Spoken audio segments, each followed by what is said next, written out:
कौन कहता है कि स्वप्नों को न आने दे हृदय में, देखते हैं सब इन्हें अपनी उम्र अपने समय में। और तू कर यत्न भी तो मिल नहीं सकती सफलता, और तू कर यत्न भी तो मिल नहीं सकती सफलता। ये उदय होते लिए कुछ देह नैनों के निलय में, किंतु जग के पथ पर यदि स्वप्न दो तो सत्य 200। स्वप्न पर ही मुग्ध मत हो, सत्य का भी ध्यान कर ले, पूर्व चलने के बटोही बाट की पहचान कर ले। नमस्कार दोस्तों, आज के इस वीडियो में हम यूपीएससी प्रीलिम्स का 2021 का जीएस पेपर देखेंगे। जो लोग भी एग्जाम को लेकर अवेयर हैं, कृपया करके ये वीडियो उन सभी के पास पहुंचाइए, क्योंकि आपको पता ही होगा कि प्रीवियस ईयर का क्वेश्चन पेपर अच्छे से एनालाइज करना कितना इंपॉर्टेंट हो जाता है इस एग्जाम के लिए। साथ ही अगर आप पहली बार इस चैनल पे आए हैं तो चैनल को सब्सक्राइब कर बेल आइकन को ऑन कर ही लेना, ताकि अपकमिंग वीडियोज का नोटिफिकेशन समय समय पर आपको मिलती रहे। लगे हाथ वीडियो को लाइक कर दोस्तों में शेयर कर दीजिए। चलिए शुरू करते हैं। चलिए दोस्तों, एक एक क्वेश्चन को देखते हुए हम लोग आगे बढ़ेंगे, क्विकली इसको रिवीजन करेंगे।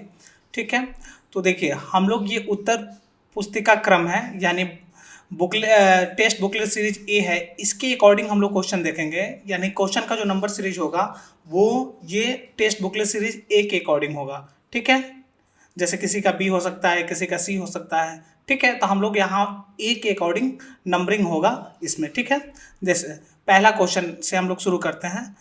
क्वेश्चन नंबर फर्स्ट, इसमें क्या पूछ रहा है कि यहाँ पे कुछ स्टेटमेंट दिए हुए हैं। ठीक है, और इसके बेस पे पूछ रहा है कि ऊपर जो स्टेटमेंट दिए हुए हैं इसमें से कौन सा स्टेटमेंट जो है वो करेक्ट है, यानी सही है। ठीक है, तो जब इसको आप पढ़िएगा तो पहला स्टेटमेंट, ठीक है, यानी the governor of Reserve Bank of India यानी RBI is appointed by the central government. और ये थर्ड वाला statement, the governor of the RBI draws his power from the RBI Act, यानी इसमें ये दोनों जो स्टेटमेंट है ये करेक्ट है। ये वाला स्टेटमेंट इसके लिए इनकरेक्ट है, तो इसका करेक्ट आंसर हो जाएगा सी, जिसमें 1 and 3 ओनली। ये वाला स्टेटमेंट आपका करेक्ट हो जाएगा। आइए नेक्स्ट क्वेश्चन देख लेते हैं, क्वेश्चन नंबर 2। क्वेश्चन नंबर 2 में क्या पूछ रहा है, यहाँ पे with reference to casual worker employed के बारे में यहाँ पे बात हो रहा है, यानी नियोजित अनियत मजदूर के संदर्भ में यहाँ पे स्टेटमेंट दिए गए हैं। और पूछ रहा है कि इसमें से कौन सा या कौन से स्टेटमेंट करेक्ट हैं, यानी करेक्ट स्टेटमेंट फिर यहाँ पे पूछा। ठीक है, तो देखिए यहाँ पे 3 स्टेटमेंट दिए गए हैं ये कैजुअल वर्कर एम्प्लॉयज़ के बारे में, और यहाँ की ये तीनों स्टेटमेंट, यहाँ पे तीनों स्टेटमेंट करेक्ट हैं, इसलिए इसका आंसर होगा ये डी, ऑप्शन डी इसका करेक्ट आंसर हो जाएगा। आप लोग वीडियो को पॉज करके आराम से एक एक स्टेटमेंट को पढ़ सकते हैं। हम अभी इसको रिवीजन मोड पे ले चल रहे हैं, तो जल्दी जल्दी इसको देखते हुए बढ़ जाते हैं। चलिए एक बार इसको पढ़ भी लेते हैं।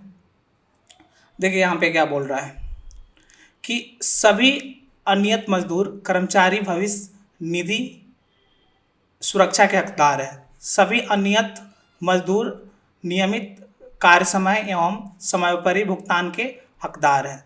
सरकार अधिसूचना के द्वारा यह भी निर्दिष्ट कर सकती है कि कोई प्रतिष्ठान या उद्योग केवल अपने बैंक खातों के माध्यम से मजदूरी का भुगतान करेगा। सेम यहाँ पे इंग्लिश में दिया हुआ है, all casual workers are entitled for employ provident fund coverage. All casual worker are entitled for regular working hours and overtime payment. All government can by a notification specify that an establishment or industry shall pay wages only through its bank account। तो जो language आपके लिए comfortable है, हिंदी या English, उसमें आप passage को पढ़िए और अपना करेक्ट आंसर चुनिए।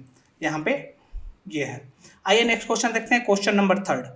क्वेश्चन नंबर 3 देख लेते हैं। इसमें आर्थिक मंदी के समय यानी time of an economic recession बोल रहा है कि इस समय पे, यानी आर्थिक मंदी के समय पे, यानी time of an economic recession के समय पे निम्नलिखित में से कौन सा कदम उठाए जाने की सर्वाधिक संभावना होती है, यानी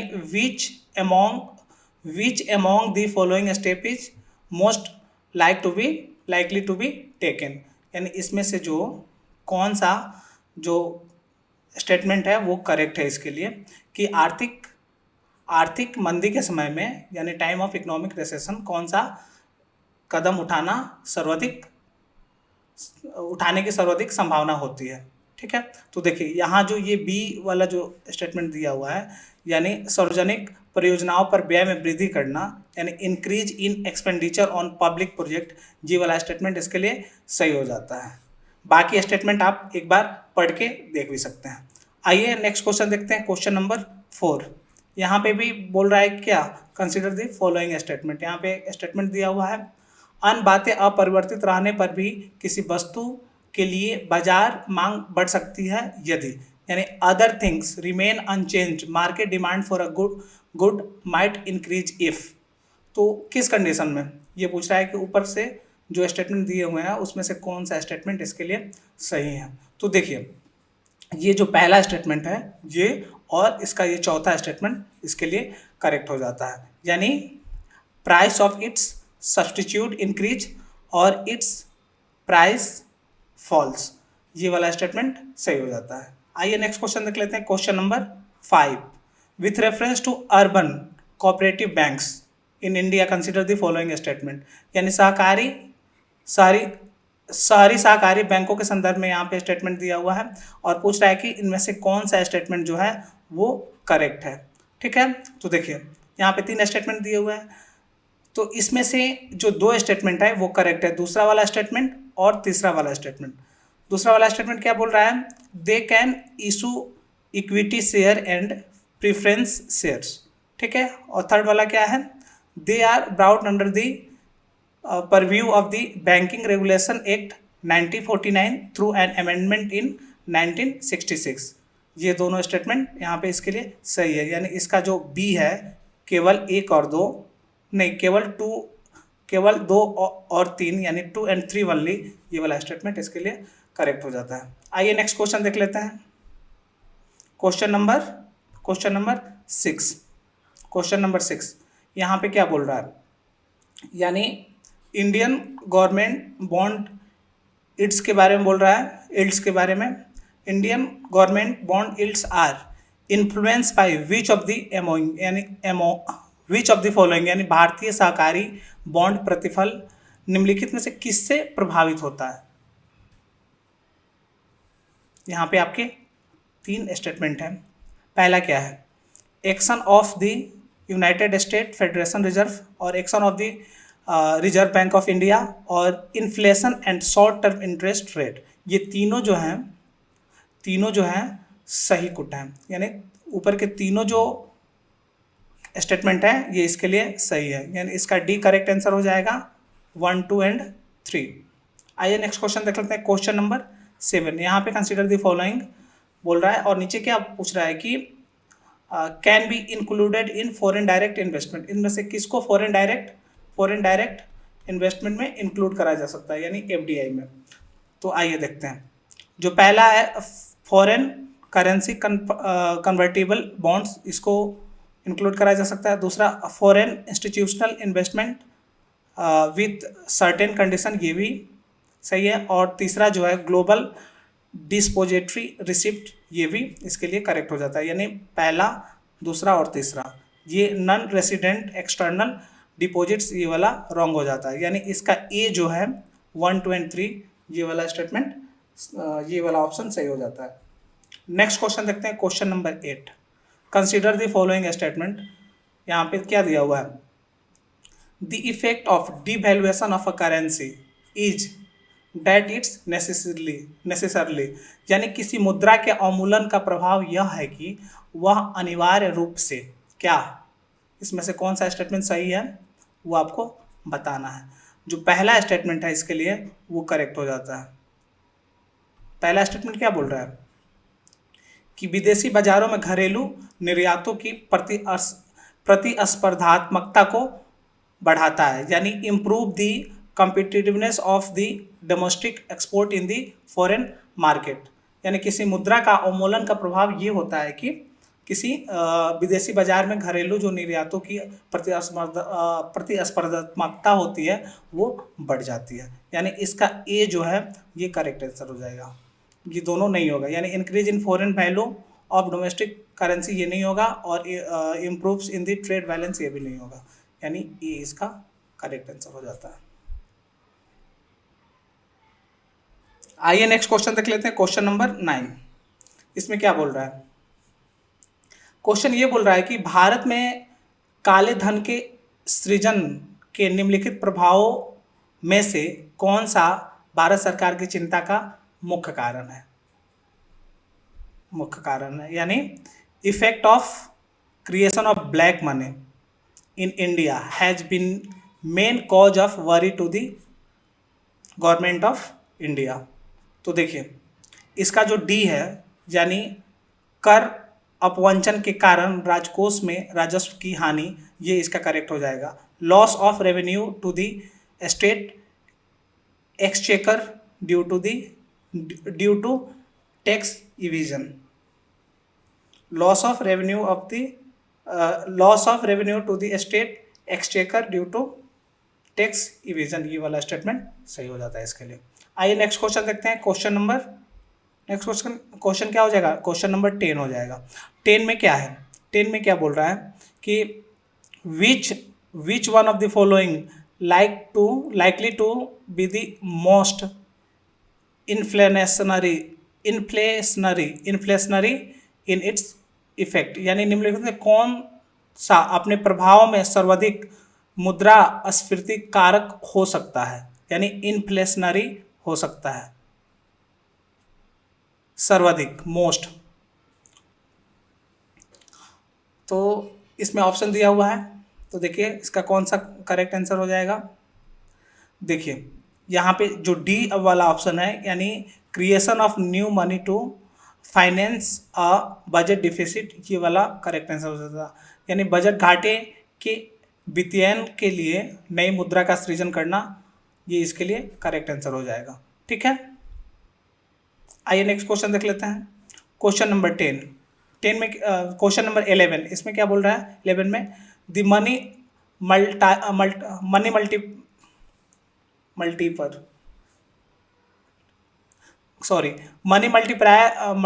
multiplier in an economy increase with which one of the following, यानी निम्नलिखित में से किससे किसी अर्थव्यवस्था में मुद्रा गुणक में वृद्धि होती है, ये क्वेश्चन है। यानी मनी मल्टीप्लायर के बारे में यहाँ पे पूछ रहा है। ठीक है, किसके चलते मनी मल्टीप्लायर होता है, यानी मुद्रा गुणक में वृद्धि होती है। ठीक है, इंक्रीजेज होते हैं, इंक्रीज करती है। तो देखिए ये जो सी वाला ऑप्शन है, यानी लोगों की बैंकिंग आदतों में वृद्धि, यानी increase in the banking habit of the people, ये वाला करेक्ट आंसर हो जाएगा इसके लिए। अब आइए question number 12, with reference to Indian economy, यानी भारतीय अर्थव्यवस्था के संदर्भ में यहाँ पे कुछ बातें बोल रही हैं। क्या बोल रहा है आगे कि demand pull inflation can be caused increase by which of the following, यानी मांग प्रेरित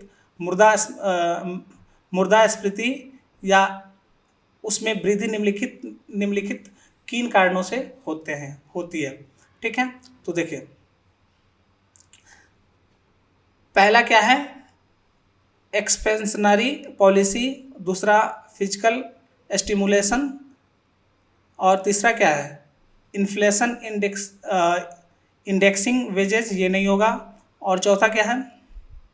चौथा है हाई परचेजिंग पावर, ये भी होता है।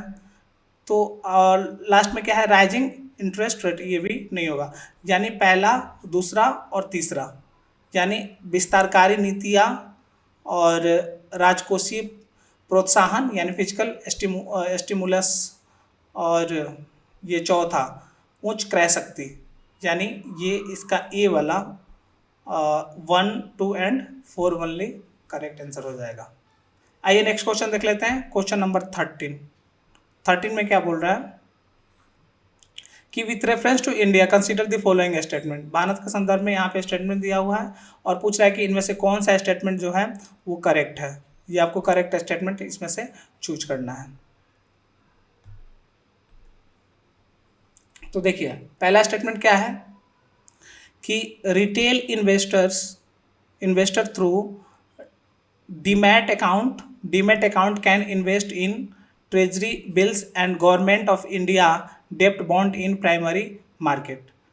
ठीक है। सेकेंड स्टेटमेंट है the negotiated dealing system order matching is a government security trading platform of the Reserve Bank of India. और थर्ड है the Central Depository Services Limited is jointly promoted by the Reserve Bank of India and the Bombay Stock Exchange. तो पूछ रहा है कि इसमें से कौन सा स्टेटमेंट करेक्ट है। तो देखिए इसका जो पहला और दूसरा जो स्टेटमेंट है वो यहाँ पे करेक्ट हो जाता है और तीसरा स्टेटमेंट ये रॉन्ग हो जाता है।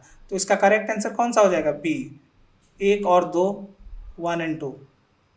आइए नेक्स्ट क्वेश्चन देखते हैं, क्वेश्चन नंबर 14 में क्या बोल रहा है? With reference to water credit consider the following statement. यानी वाटर क्रेडिट के संदर्भ में ये स्टेटमेंट दिया हुआ है और पूछ रहा है कि इसमें से कौन सा स्टेटमेंट है करेक्ट है। तो देखिए पहला स्टेटमेंट क्या बोल रहा है? It puts micro finance tools to work in the water and sanitation sector.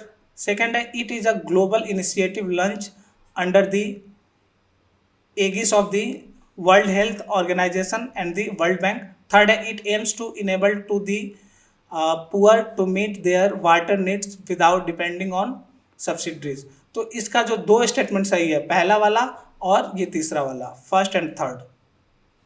तो इसका ऑप्शन जो सी है, सी वाला जो ऑप्शन है ये करेक्ट हो जाता है, 1 एंड 3 वाले। आइए नेक्स्ट क्वेश्चन देखते हैं, क्वेश्चन नंबर 15। ये क्या बोल रहा है? In India the central bank's function as the lender of the last resort usually refer to which of the following.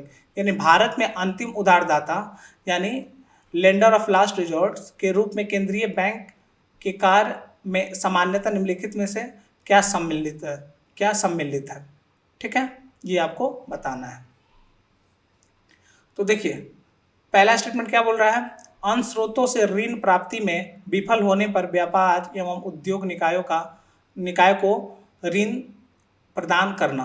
ये स्टेटमेंट सही नहीं है, गलत है। अस्थायी संकट के समय बैंकों के लिए चल निधि उपलब्ध कराना, ये वाला स्टेटमेंट यहाँ पे सही हो जाता है, ये वाला स्टेटमेंट यहाँ पे सही हो जाता है।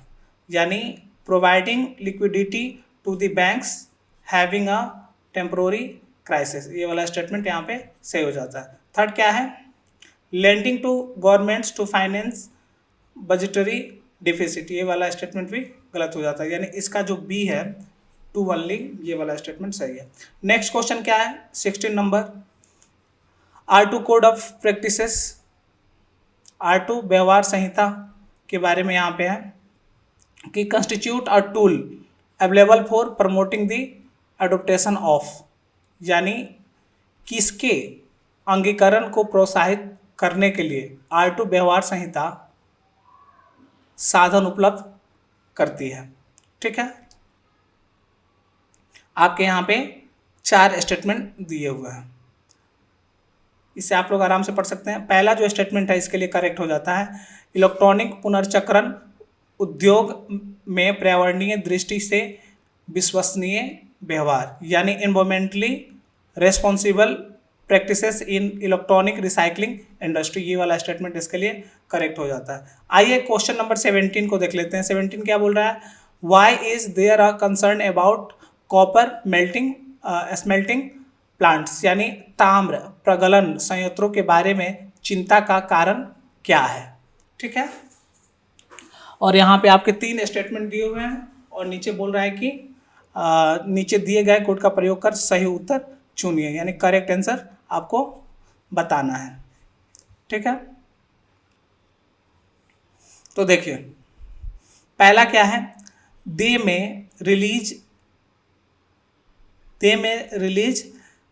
Lethal quantities of carbon monoxide into environment, यानी वे पर्यावरण में कार्बन मोनोऑक्साइड की घातक मात्राओं को निर्मुक्त कर सकते हैं, ये वाला भी स्टेटमेंट सही है यहाँ पे। दूसरा क्या है? The copper slag can cause the leaching of some heavy metals into environment, यानी ताम्र मल यानी कॉपर स्लैग पर्यावरण में कुछ भारी धातुओं के निक्षालन यानी लिंचिंग का कारण बन सकते हैं। ये वाला स्टेटमेंट भी सही है। थर्ड क्या है, they may release sulphur dioxide as a pollutant, वे सल्फर डाइऑक्साइड को एक प्रदूषक के रूप में निर्मुक्त कर सकते हैं। ये वाला स्टेटमेंट भी यहाँ पे सही है इसके विषय में, ठीक है, यानी concern about copper smelting plants, ठीक है। तो इसका जो डी वाला ऑप्शन है 1, 2 एंड 3 ये करेक्ट हो जाता है। आइए नेक्स्ट क्वेश्चन देख लेते हैं, क्वेश्चन नंबर 18। इसमें क्या बोल रहा है, with reference to furnace oil यानी फर्नेंस आयल के संदर्भ में एक क्वेश्चन है, यानी तेल भट्टी तेल के संदर्भ में यहाँ पे स्टेटमेंट दिया हुआ है और पूछ रहा है कि इनमें से कौन सा स्टेटमेंट जो है वो करेक्ट है, यानी करेक्ट स्टेटमेंट आपको चुनना है। तो पहला क्या है, it is a product of oil refineries. Second है only industries use it to generate power. और थर्ड है its use causes sulphur emission into environment. ये तीनों स्टेटमेंट यहाँ पे इसके संदर्भ में सही है। तो आपका आंसर जो डी है 1, 2 एंड 3 ये करेक्ट हो जाता है इसके लिए। आइए नेक्स्ट क्वेश्चन देख लेते हैं, क्वेश्चन नंबर 19। ये ब्लू कार्बन के बारे में पूछ रहा है कि ब्लू कार्बन क्या है, व्हाट इज ब्लू कार्बन।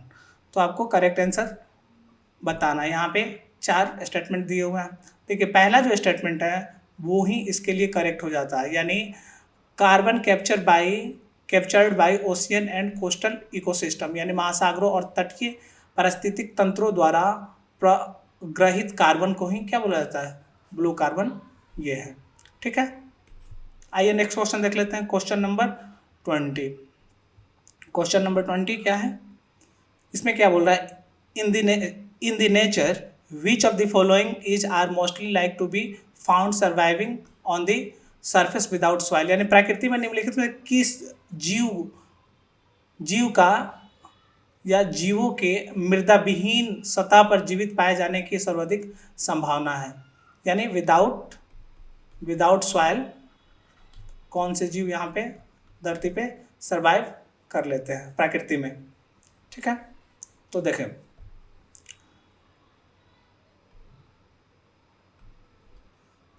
देखिए पहला जो फर्न के बारे में दे रहा है और तीसरा मॉस और चौथा मशरूम, ये हैं इसके लिए सही उत्तर है, ठीक है।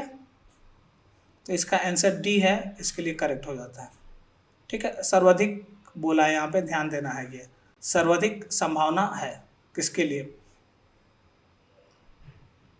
आइए नेक्स्ट क्वेश्चन देख लेते हैं, क्वेश्चन नंबर 21 क्या बोल रहा है, which one of the following is use in preparing a natural mosquito repellent, यानी किसका उपयोग किया जाता है प्राकृतिक मच्छर प्रतिकर्षी तैयार करने में, ठीक है। तो देखिए ये लेमन जो ग्रास है इसका उपयोग करा जाता है, यानी सी जो है इसका करेक्ट आंसर है, ठीक है। आइए नेक्स्ट क्वेश्चन देख लेते हैं, क्वेश्चन नंबर 22।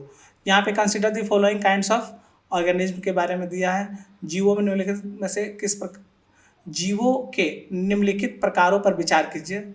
यहाँ पे 4 जीव का नाम दिया हुआ है और बोल रहा है कि उपयुक्त में से कौन से जीव महासागरों की आहार श्रृंखलाओं में प्राथमिक उत्पादक हैं, ठीक है, primary producer in the food chain of ocean, ठीक है। जो ये दूसरा और तीसरा जो है वो इसका करेक्ट आंसर हो जाएगा, यानी साइनोबैक्टीरिया और डाइटम, यानी बी इसका करेक्ट आंसर हो जाता है यहाँ पे। आइए नेक्स्ट क्वेश्चन देख लेते हैं, क्वेश्चन नंबर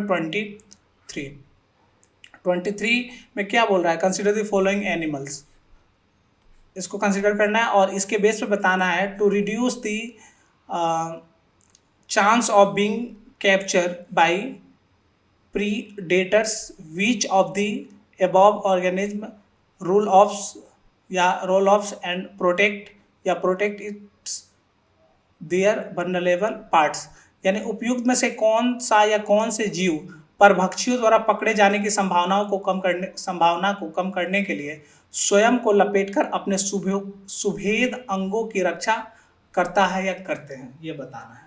तो देखिए ये जो पहला है यानी जाहक, हेजहॉग और जो तीसरा है ब्रजसल यानी पोगोलिन, पोगोलिन, ये इसके लिए करेक्ट आंसर है इसका 1 एंड 3rd। आइए नेक्स्ट क्वेश्चन देख लेते हैं, क्वेश्चन नंबर 24। 24 में क्या बोल रहा है, with reference to New York declaration on forest which of the following statement are correct. यानी न्यूयॉर्क डिक्लेरेशन ऑन फॉरेस्ट के संदर्भ में यहाँ पे स्टेटमेंट दिया हुआ है और बोल रहा है कि कौन सा स्टेटमेंट करेक्ट है उसके संदर्भ में। ठीक है, तो देखिए जो पहला स्टेटमेंट है यहाँ पे और दूसरा और चौथा, ये तीनों स्टेटमेंट इसके संदर्भ में सही हैं।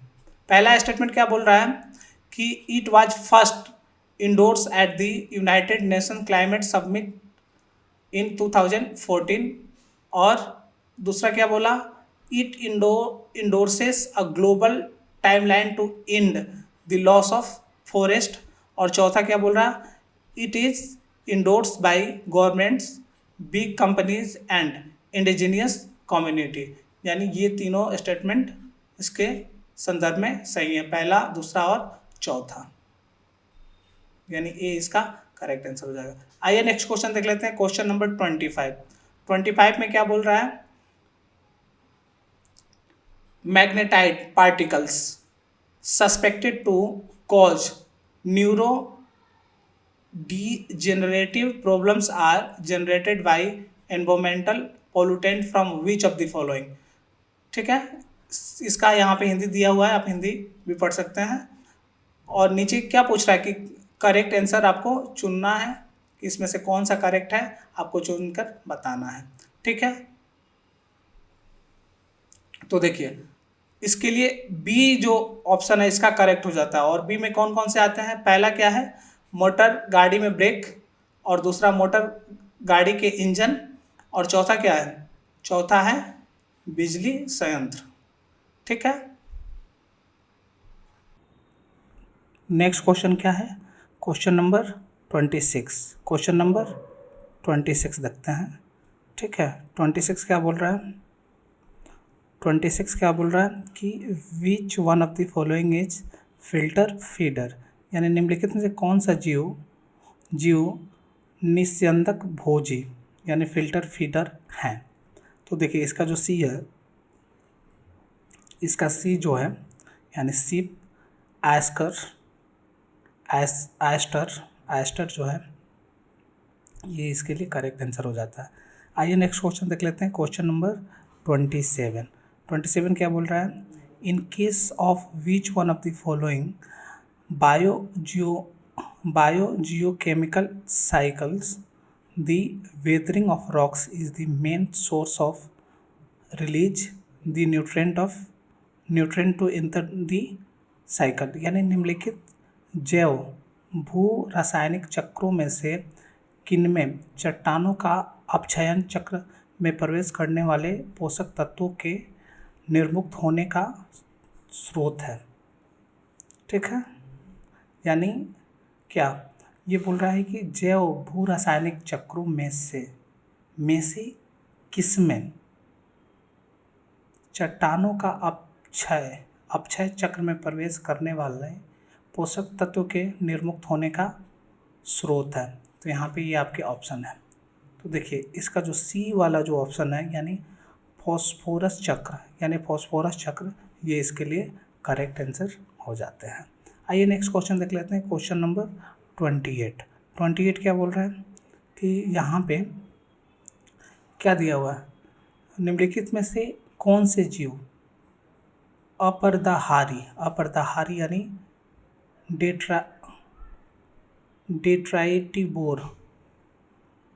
डेट्राइटिवोरस हैं।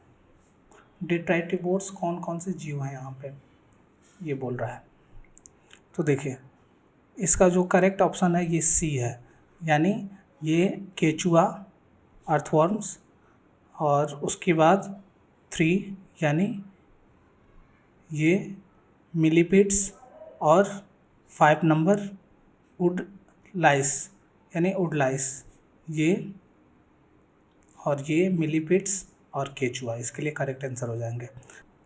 आइए दोस्तों नेक्स्ट क्वेश्चन देख लेते हैं। क्वेश्चन नंबर 29 में क्या बोल रहा है? 29 में बोल रहा है कि यहाँ पे कॉमन कार्बन मैट्रिक्स के बारे में बोल रहा है कि the common carbon matrix supported by UNEP has been develop for, किसके लिए? तो देखिए इसका जो पहला ऑप्शन है assessing the carbon footprint of the building operation around the world, यानी संपूर्ण विश्व में निर्माण कार्यों में कार्बन पदचिह्न का आकलन करने के लिए। तो ये इसका करेक्ट आंसर हो जाएगा। आइए नेक्स्ट क्वेश्चन देख लेते हैं। क्वेश्चन नंबर 30 क्या बोल रहा है? विच of the following has species that can establish symbiotic relationship with other organism। ठीक है कि निम्नलिखित समूहों में से किन में ऐसी प्रजातियां होती हैं जो अन्य जीवों के साथ सहजीवी संबंध बना सकती है। ये क्वेश्चन है और ये आपके स्टेटमेंट है और यहाँ पे सही करेक्ट आंसर आपको चुनना है। ठीक है, तो देखिए ये जो तीनों परजीवी हैं यहाँ पे सहजीवी जो हैं स्पीसीज है, ये तीनों स्पीसीज यहाँ पे सहजीवी संबंध बना सकते हैं। ये क्या है? नाइडेरिया, कवक यानी फंगी और ये आदि जंतु यानी प्रोटोजोआ, ये तीनों इसके लिए करेक्ट आंसर हो जाते हैं, यानी डी इसका करेक्ट आंसर हो जाएगा। आइए नेक्स्ट क्वेश्चन देखते हैं। क्वेश्चन नंबर 31 में क्या बोल रहा है कि with reference to 64 Yogini temple situated near Morena consider the following statement. Morena के समीप स्थित 64 योगिनी मंदिर के संदर्भ में निम्नलिखित कथनों पर विचार करिए। तो देखिए यहाँ पे 4 स्टेटमेंट दिया हुआ है और पूछ रहा है कि इसमें से कौन सा स्टेटमेंट इसके संदर्भ में, यानी मुरैना के 64 योगिनी मंदिर के संदर्भ में कौन सा स्टेटमेंट करेक्ट है। तो देखिए इसका करेक्ट आंसर हो जाता है सी के अकॉर्डिंग ये पहला स्टेटमेंट और चौथा स्टेटमेंट इसके संदर्भ में सही है। चौथा पहला क्या है कि it is a circular temple built during the region of क्या है कच्छप घात डायनेस्टी, और चौथा है कि it design has given rise to a popular belief that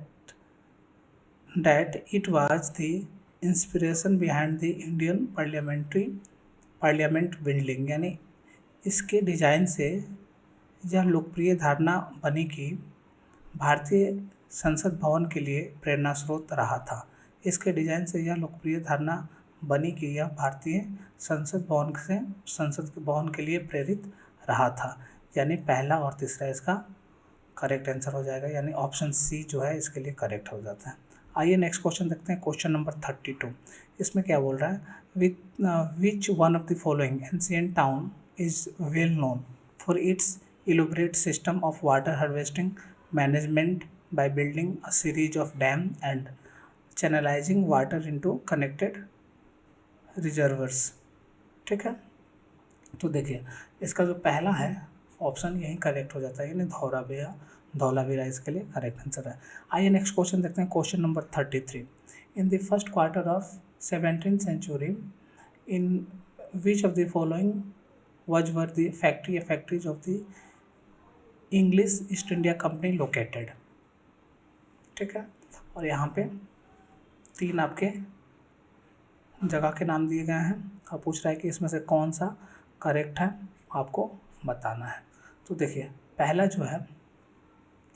जो ऑप्शन है वही करेक्ट हो जाता है, यानी भरूच जो नर्मदा नदी के किनारे है गुजरात में। ठीक है, ये करेक्ट हो जाता है। दूसरा और तीसरा करेक्ट नहीं है। ठीक है, तो देखिए ये चिकालोन कहाँ है उसके बारे में मैंने एडिशनल इन्फॉर्मेशन यहाँ पर रखा है, आंध्र प्रदेश में, और त्रिचिनोपोली ये तमिलनाडु में है। ठीक है, तो इसका करेक्ट आंसर क्या है? ए, केवल 1 ओनली। आइए नेक्स्ट क्वेश्चन देख लेते हैं। क्वेश्चन नंबर 34 में क्या है कि from the decline of Gupta's until the rise of Harshvardhan in the early 17th century which of the following kingdoms were holding power in northern India, यानी गुप्त वंश के पतन से लेकर आरंभिक 7वीं शताब्दी में हर्षवर्धन के उत्थान तक उत्तर भारत में निम्नलिखित में से किन राज्यों का शासन था। ठीक है, ये पूछ रहा है। तो देखिए इसका जो बी है ये करेक्ट आंसर है। नहीं 1 3 4 और 6, 1 3 4 एंड 6 यानी गुप्ताज ऑफ मगध। उसके बाद ये है दी पुष्यभूति ऑफ थानेसर, और ये है मखौरी ऑफ कन्नौज, और ये 6 है दी मैत्रिक ऑफ वल्लभी, यानी वल्लभी के मैत्रिक, यानी बी इसका करेक्ट आंसर होता है। आइए नेक्स्ट क्वेश्चन देख लेते हैं। क्वेश्चन नंबर 35, ये क्या बोल रहा है। According to the Portuguese writer Nuniz, यानी पुर्तगाली लेखक नूनीज के अनुसार विजयनगर साम्राज्य में महिलाएं निम्नलिखित में से किन क्षेत्रों में निपुण थी, यानी Vijayanagara empire expert in which of the following area. तो देखिए ये जो चारों ऑप्शन है इसके लिए करेक्ट है। वो कुश्ती यानी रेसलिंग भी जानती थी, ज्योतिष शास्त्र यानी एस्ट्रोलॉजी, लेखाकरण यानी अकाउंटिंग, और भविष्यवाणी यानी सुतसेंग। ये चारों इसके लिए करेक्ट है, यानी इसका डी जो है ये करेक्ट आंसर हो जाता है इसका 1 2 3 एंड 4। आइए नेक्स्ट क्वेश्चन देख लेते हैं। क्वेश्चन नंबर 36 क्या बोल रहा है। ये बोल रहा है कि आंध्र प्रदेश में मदनपल्ली के संदर्भ में कौन सा कथन सही है। Madanapalle Andhra Pradesh, which one of the following statement is correct. तो देखिए इसका करेक्ट आंसर है ये बी वाला, सी जो है सी करेक्ट आंसर है। यानी ये Rabindranath Tagore translated the national anthem from Bengali to English here, यानी रविन्द्रनाथ टैगोर ने यहाँ राष्ट्रगान का बंगला से अंग्रेजी में अनुवाद किया, यानी सी इसके लिए करेक्ट आंसर हो जाता है। आइए नेक्स्ट क्वेश्चन देख लेते हैं। क्वेश्चन नंबर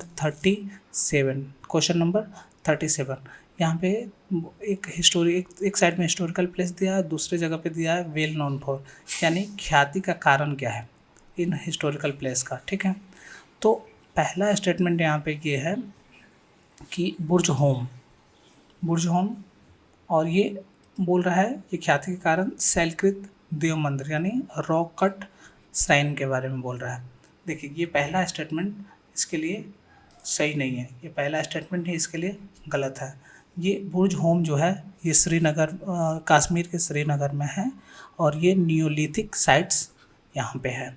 ठीक है, और दूसरा जो है चंद्रकेतुगढ़ टेराकोटा कला यानी टेराकोटा आर्ट, और ये गणेश्वर है ताम्र कलाकृतियाँ यानी कॉपर आर्टिफैक्ट। ये दोनों जो है सेकंड और थर्ड ये इसके लिए सही है, सुमेलित हैं।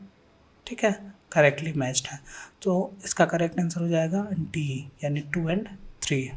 आइए नेक्स्ट क्वेश्चन देख लेते हैं। क्वेश्चन नंबर 38 में क्या बोल रहा है देखते हैं। 38 में है कि कंसिडर द फॉलोइंग स्टेटमेंट, यानी निम्नलिखित कथनों पे आपको विचार करना है। ठीक है, और नीचे बताना है कि कौन सा स्टेटमेंट ऊपर जो है वो करेक्ट है। ठीक है, तो देखिए इसमें एक ही स्टेटमेंट करेक्ट है।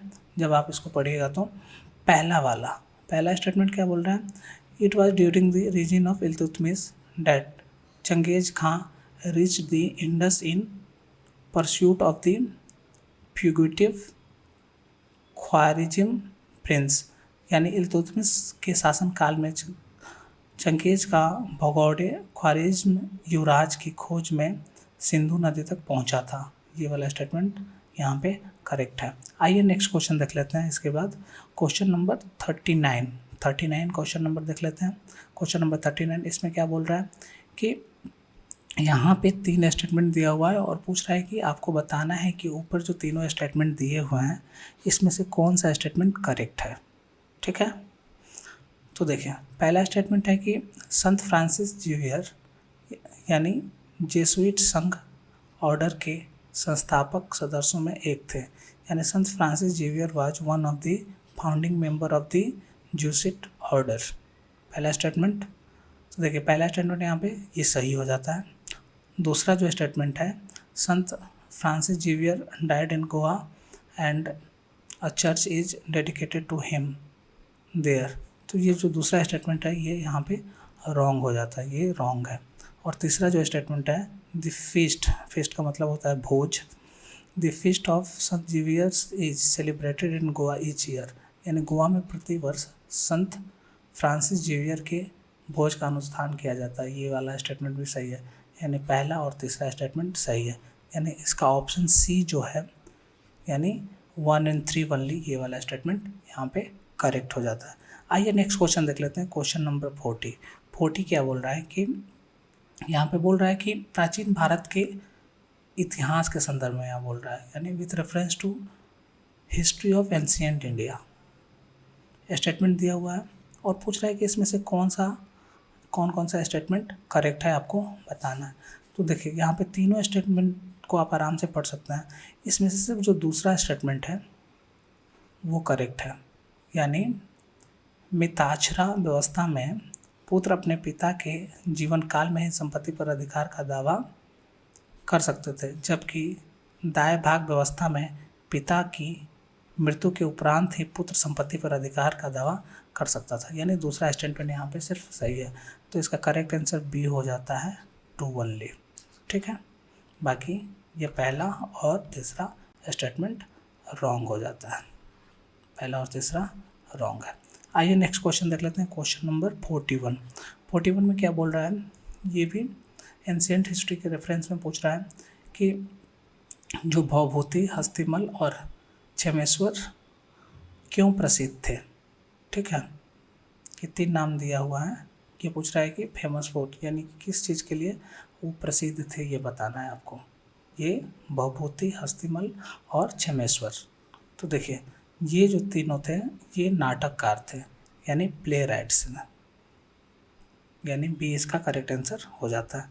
आइए नेक्स्ट क्वेश्चन देख लेते हैं, क्वेश्चन नंबर 42 क्या है, 42 में यहाँ पे 2 स्टेटमेंट दिए हुए हैं, और बोल रहा है कि कौन सा इसमें से, जो दोनों का स्टेटमेंट, दोनों ऊपर दिए गए स्टेटमेंट में से कौन सा स्टेटमेंट करेक्ट है, ये आपको बताना है। तो देखिए इन दोनों स्टेटमेंट में ये जो दूसरा स्टेटमेंट है, 1935 के गवर्नमेंट ऑफ इंडिया एक्ट में विधानमंडल में महिलाओं के लिए आरक्षित स्थानों का प्रावधान किया गया। The government of India act of 1935 give women reserve seats in legislature, ये वाला स्टेटमेंट, दूसरा स्टेटमेंट यहाँ पे सही है। तो इसका करेक्ट आंसर हो जाएगा बी, क्या हो जाएगा बी, 2 ओनली। पहला स्टेटमेंट सही नहीं है, ये रॉन्ग है।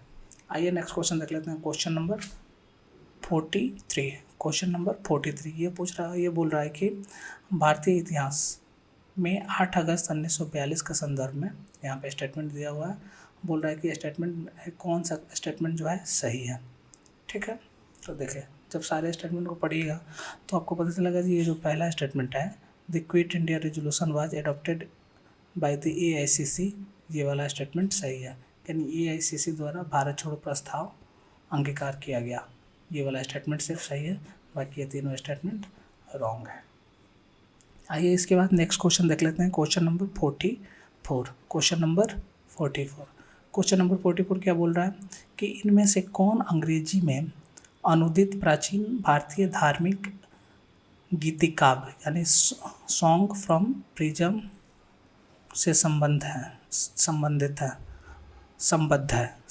यानी रिलेटेड, ठीक है। यहाँ पे देखें या एसोसिएटेड, यहाँ पे दिया एसोसिएटेड है, यानी which among the following is associated with song of फ्रीजन, translation bye ancient Indian religious lyrics in English. तो देखिए इसका ऑप्शन सी जो है, मोहनदास करमचंद गांधी, MK गांधी, ये करेक्ट आंसर हो जाएगा।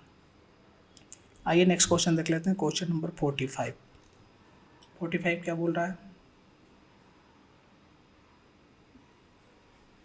ये मिडिएवल इंडिया से रिलेटेड है, यानी मध्यकालीन भारत के संदर्भ में रेफरेंस लिया गया है मध्यकालीन भारत से, और पूछ रहा है कि यहाँ पे जो दिया गया है उसको आपको आरोही क्रम में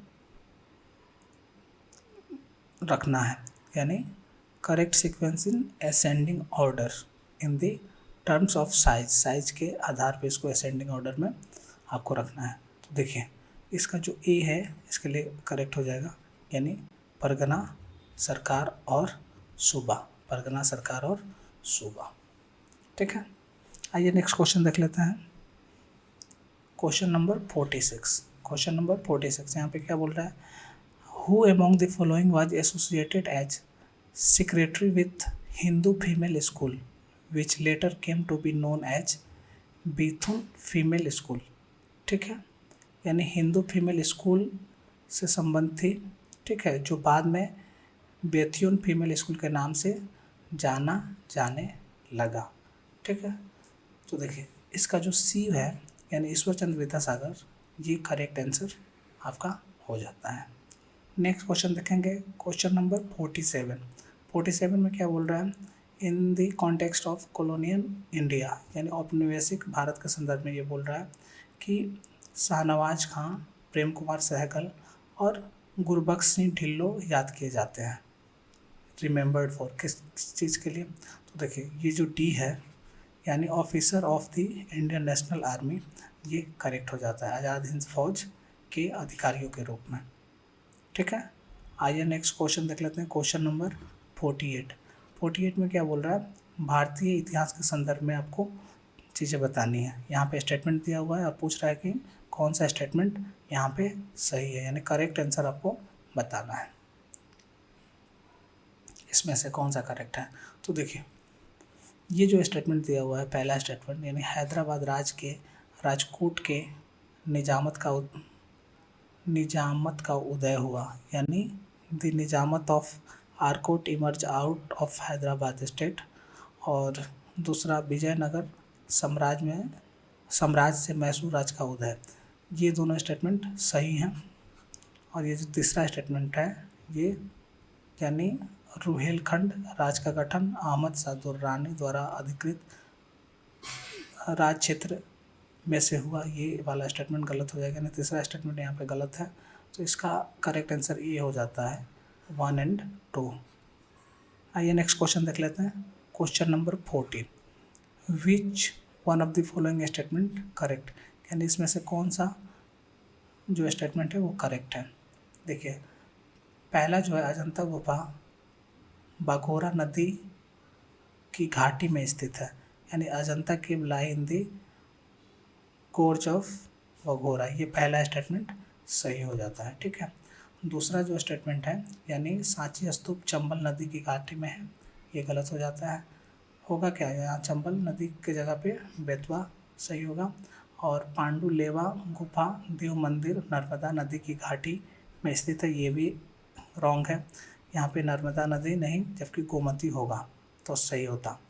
अमरावती स्तूप गोदावरी नदी की घाटी में स्थित है, ये भी रॉन्ग है, गोदावरी नदी नहीं, ये कृष्णा होता तो सही होता।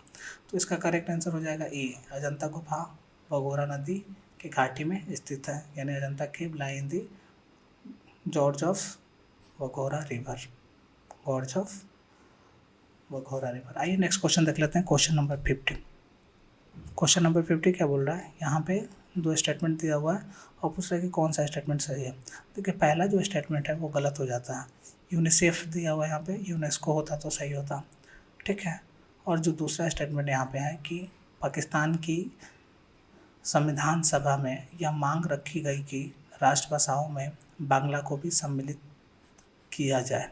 ठीक है, the demand for the Bangla has to be one of the national language was raise in the constituent assembly of Pakistan, ये दूसरा स्टेटमेंट सही है।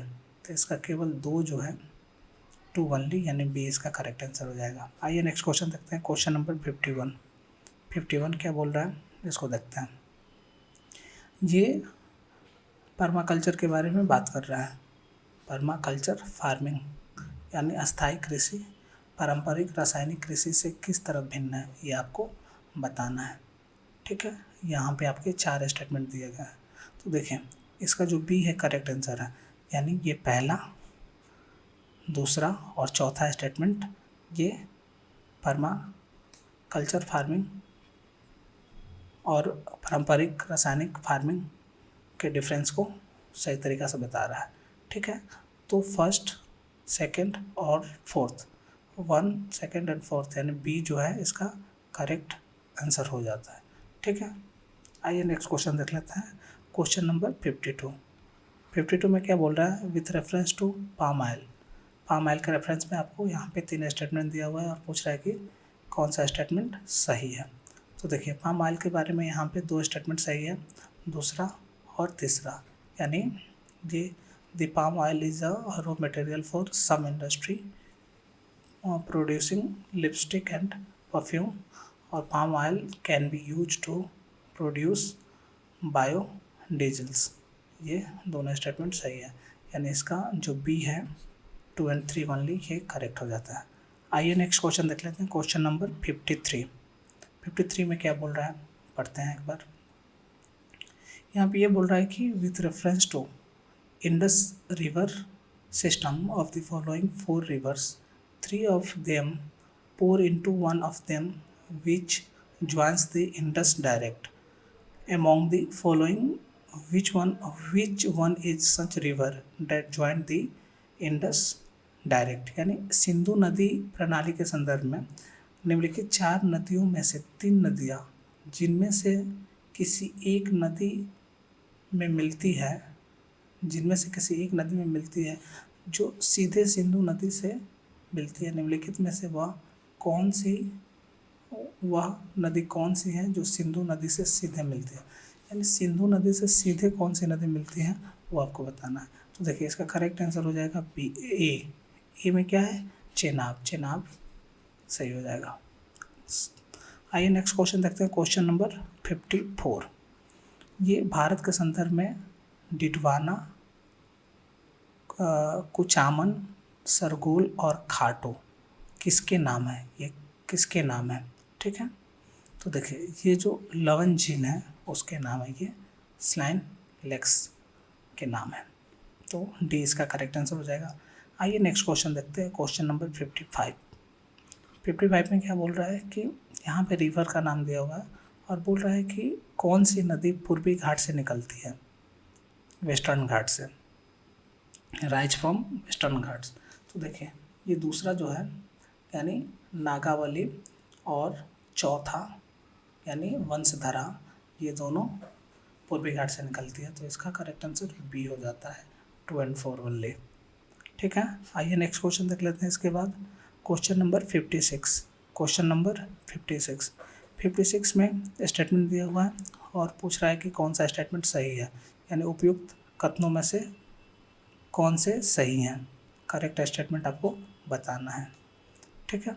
तो देखिए ये दूसरा जो स्टेटमेंट है और तीसरा स्टेटमेंट है ये करेक्ट है, यानी भारत के अंतर्राष्ट्रीय जल क्षेत्र में समुद्री संस्तरीय खनिज की खोज के लिए लाइसेंस प्राप्त किया है और दुर्लभ मृदा खनिज यानी रियर अर्थ मिनरल अंतर्राष्ट्रीय जल क्षेत्र में समुद्र अधस्थल पर उपलब्ध है, यानी rare earth mineral are present on sea floor in international water, यानी दूसरा और तीसरा स्टेटमेंट सही है, यानी बी इसका करेक्ट आंसर हो जाता है, ठीक है। आइए नेक्स्ट क्वेश्चन देख लेते हैं, क्वेश्चन नंबर 57। क्वेश्चन नंबर 57 क्या बोल रहा है कि among the following which one of the list water efficient crop, यानी इनमें से न्यूनतम जल दक्ष वाले फसल का नाम बताना है, ठीक है। तो देखिए पहला जो ऑप्शन है यहाँ पे करेक्ट हो जाता है गन्ना यानी शुगर केन, यानी लिस्ट जल दक्ष यानी लिस्ट वाटर इफिशिएंट क्रॉप है। आइए इसके बाद नेक्स्ट क्वेश्चन देख लेते हैं, क्वेश्चन नंबर 58 में क्या बोल रहा है, 58 में यहाँ पे 2 स्टेटमेंट दिया हुआ है और पूछ रहा है कि इनमें से कौन सा स्टेटमेंट जो है वो करेक्ट है, यानी करेक्ट स्टेटमेंट आपको चुनना है।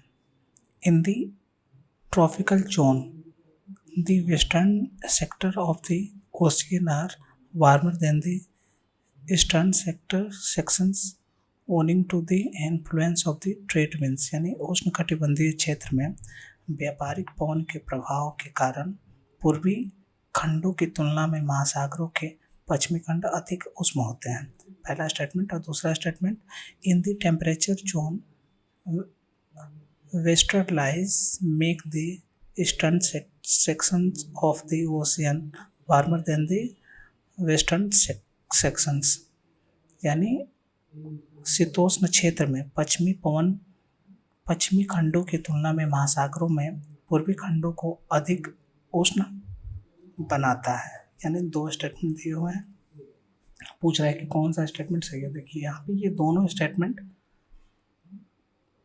दोनों स्टेटमेंट सही है, यानी सी इसका करेक्ट आंसर हो जाता है। 1 and 2 ओनली, बोथ 1 and 2। आइए नेक्स्ट क्वेश्चन देखते हैं, क्वेश्चन नंबर 59। क्वेश्चन नंबर 59 देखते हैं। 59 में क्या बोल रहा है देखते हैं।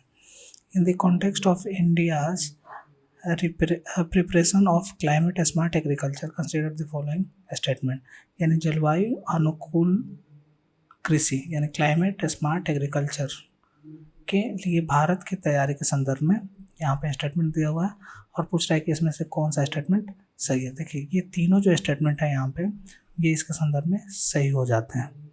ठीक है, आप वीडियो को पॉज करके आराम से तीनों स्टेटमेंट पढ़ सकते हैं। आइए नेक्स्ट क्वेश्चन देखते हैं, क्वेश्चन नंबर 60। क्वेश्चन नंबर 60 ये क्या बोल रहा है, पत्ती कोड़ा यानी लीफ लिटर्स किसी अन्य जियोम यानी बायोम की तुलना में तेजी से विघटित होता है और इसके परिणाम स्वरूप मिट्टी की सतह प्रायः अनावृत होती है। पेड़ों के अतिरिक्त वन में विविध प्रकार के पौधे होते हैं जो आरोहण के द्वारा या अधिपादप यानी एपीफाइट के रूप में पनपकर पेड़ों के शीर्ष तक पहुंचकर प्रतिस्थ होते हैं और पेड़ों की ऊपरी शाखाओं में जड़ें जमाते हैं। यह किसका सबसे सटीक विवरण है, यानी this is the most likely description of किसका। तो देखिए यहाँ पे डी जो है उष्णकटिबंधीय वर्षा वन, इसके ये क्या है मोस्ट लाइकली डिस्क्रिप्शन है, यानी ट्रॉपिकल रेन फॉरेस्ट, यहाँ पे डी इसके लिए करेक्ट हो जाता है। आइए नेक्स्ट क्वेश्चन देखते हैं, क्वेश्चन नंबर 61। क्या क्वेश्चन नंबर 61, क्वेश्चन नंबर 61 में क्या पूछ रहा है इसको पढ़ते हैं। बोल रहा है कि सवाना की वनस्पति में बिखरे हुए छोटे वृक्षों के साथ घास के मैदान होते हैं, किंतु विस्तृत क्षेत्र में कोई वृक्ष नहीं होते। ऐसे क्षेत्रों में वन विकास सामान्यतः एक या एकाधिक या कुछ परिस्थितियों में संयोजन के द्वारा नियंत्रित होता है। ऐसी परिस्थितियां निम्नलिखित में से कौन सी हैं? ठीक है, the vegetation of the savanna consist of the grassland with escalator small trees but extensive area have no trees. The forest development in such area is generally kept in check by one or more or combination of some condition. Which of the following are such condition? ठीक है, तो यहाँ पे बोल रहा है कि कौन सा उत्तर सही है आपको बताना है। यहाँ पे ये ऑप्शन दिए हुए हैं। ठीक है, तो देखिए इसका जो सी है ये करेक्ट आंसर है, यानी 2, 3 and 4। तो देखिए 2 में क्या है, ये फायर, 3 में है चरने वाले तृण भक्षी प्राणी यानी हर्बीवोर्स, और 4 क्या है, मौसमी वर्षा यानी सीजनल रेन्स, ग्रेजिंग हर्बीवोर्स और फायर। ये तीनों इसके लिए करेक्ट आंसर हो जाते हैं। आइए नेक्स्ट क्वेश्चन देख लेते हैं, क्वेश्चन नंबर 62। क्वेश्चन नंबर 62 क्या बोल रहा है, पृथ्वी ग्रह पर जल के संदर्भ में निम्नलिखित कथनों पर विचार कीजिए। With reference to water on the planet Earth consider the following statement. तो देखिए पहला स्टेटमेंट क्या है कि the amount of water in the rivers and lakes is more than the amount of ground water, यानी नदियों और झीलों में जल की मात्रा भूजल की मात्रा से अधिक है। देखिए पहला जो स्टेटमेंट है ये सही नहीं है, ये रॉन्ग है। दूसरा स्टेटमेंट है कि ध्रुवीय हिमछद और हिम नदों में जल की मात्रा भूजल की मात्रा से अधिक है, यानी amount of water in polar ice cap and glacier is more than the amount of the ground water, यानी ये दूसरा स्टेटमेंट यहाँ पे सही है, यानी बी जो है केवल 2 ओनली इसके लिए करेक्ट आंसर हो जाता है। आइए नेक्स्ट क्वेश्चन देखते हैं, क्वेश्चन नंबर 63 क्या बोल रहा है, यहाँ पे स्टेटमेंट कुछ दिए गए हैं और इसके बेस पे आपको बोल रहा है कि सही कौन सा सही स्टेटमेंट है वो आपको चुनना है। ठीक है, तो देखिए यहाँ पे ये तीसरा जो स्टेटमेंट है और चौथा और पांचवा ये तीनों यहाँ पे सही है, यानी भारत के अधिकांश इमली लघु वनो उत्पाद के रूप में संग्रहित की जाती है, यानी in India most of the tamarind is collected as a minor forest produce और भारत इमली और मोरिंगा के बीच निर्यात करता है, यानी India export tamarind and seeds of moringa, और मोरिंगा और इमली के बीजों का उपयोग जैव ईंधन के उत्पादन में किया जाता है, यानी seeds of moringa and tamarind can be use in the production of biofuels, यानी ये इसका जो बी है 3, 4 एंड 5, यानी बी इसका करेक्ट आंसर हो जाता है। आइए नेक्स्ट क्वेश्चन देखते हैं, क्वेश्चन नंबर 64 में बोल रहा है कि the black cotton soil of India has been formed due to the weathering of, यानी भारत में काली कपास मृदा की रचना निम्नलिखित में से किसके अपक्षयन से हुई है। तो देखिए इसका जो बी है ये करेक्ट आंसर है बिदरी, यानी फिशर ज्वालामुखी चट्टान, यानी फिशर वोल्केनिक रॉक्स। आइए नेक्स्ट क्वेश्चन देखते हैं, क्वेश्चन नंबर 65 में क्या बोल रहा है, with reference to recent development regarding recombinant vectors vaccines consider the following statement.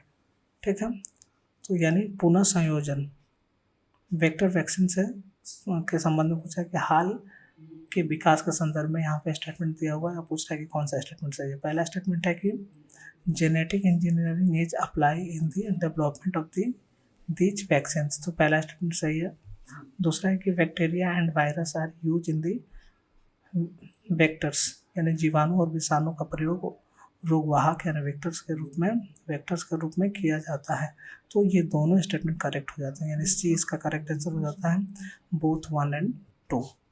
आइए नेक्स्ट क्वेश्चन देख लेते हैं, क्वेश्चन नंबर 66 यहाँ पे क्या बोल रहा है, इन द कॉन्टेक्स्ट ऑफ हेरिडिटरी यानी अनुवांशिक रोगों के संदर्भ में यहाँ पे हेरिडिटरी डिजीज।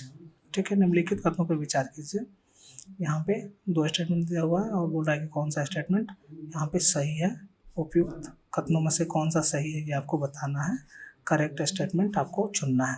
तो देखिए पहला स्टेटमेंट क्या है, पासिंग ऑन क्या है, mitochondrial disease from parents to child can be prevented by mitochondrial replacement therapy either before or after in vitro fertilization of egg. Second, the child inherits mitochondrial disease and entirely from mother and not from father, यानी कि संतान में सूत्र कनिका रोग अनुवांशिक रूप से पूर्णतः माता से जाता है, न कि पिता से।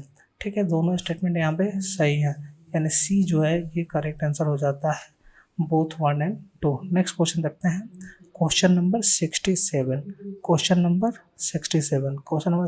क्या बोल रहा है, यहाँ पे